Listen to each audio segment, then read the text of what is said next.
Frankie, Trump's over in the UK now. Today he's with the Queen.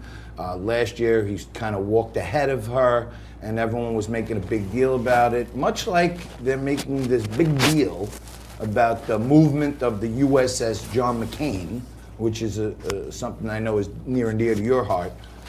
What's happening with this stuff? Well, it is interesting. I don't think it's the biggest issue in the world, but certainly people in the Pentagon do. That's one of many stories that's making headlines today, nationally and around the world.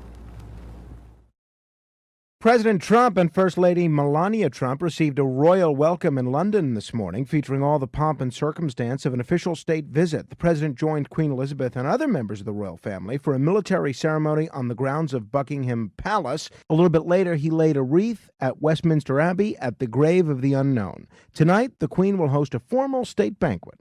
Acting White House Chief of Staff Mick Mulvaney says he understands the decision to cover the USS John McCain. Mulvaney told NBC's Meet the Press the request probably came from somebody in the advance team that told the Navy to hide the ship based on President Trump's thoughts over the late Arizona senator.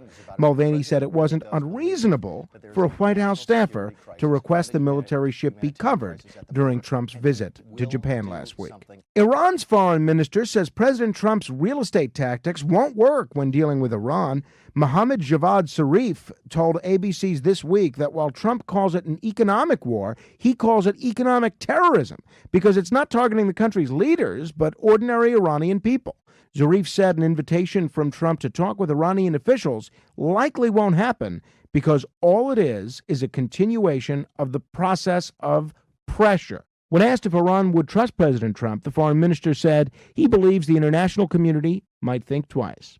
And finally, U.S. and Mexican officials begin talks today aimed at heading off President Trump's threat to slap tariffs on Mexican imports. Trump said late last week he'll impose 5% tariffs on all goods from Mexico starting next week unless that country stops Central American migrants from traveling to seek asylum in the United States. Mexico's economic minister is scheduled to talk today with Commerce Secretary Wilbur Ross.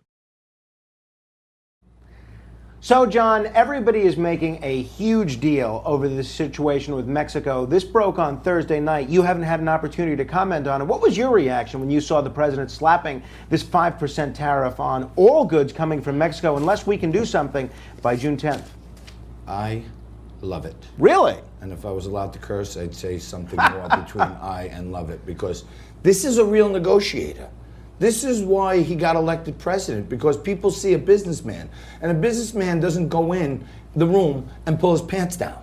What a businessman does is he goes in with fire and fury, and he sets the bar high, and then knows, okay, I can work my way down from there.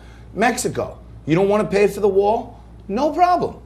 5% tariff on all your goods. So what the left won't realize is, little by little, they're paying for the wall with tariffs. Wait, for starters, it's not only the folks on the left that are opposed to these tariffs. The leading people against tariffs have been these hard right free market conservatives, people like Stephen Moore, Larry Kudlow, and others. But I do want to ask, though, now look, keep in mind where I'm coming from. I voted for the president. I'm for stricter immigration laws. I'm for better border enforcement. And I'm for tariffs. I love what he's doing with China. Right. But help us stop the inflow of illegal aliens, and we won't tariff you. And I agree. You spend the money to keep them there, and we won't tariff you here. I agree. That's fair.